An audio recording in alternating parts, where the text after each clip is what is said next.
नगरचे पैलवान 1500 रुपये कुस्ती.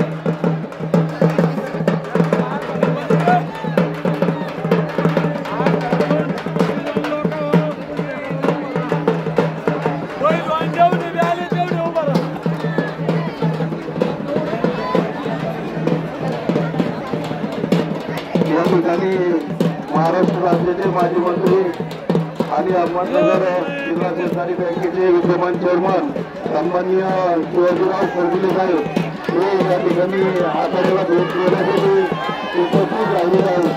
त्यांच्या या ठिकाणी सापुरवाडी यात्रा समितीच्या वतीने सन्मान होतोय.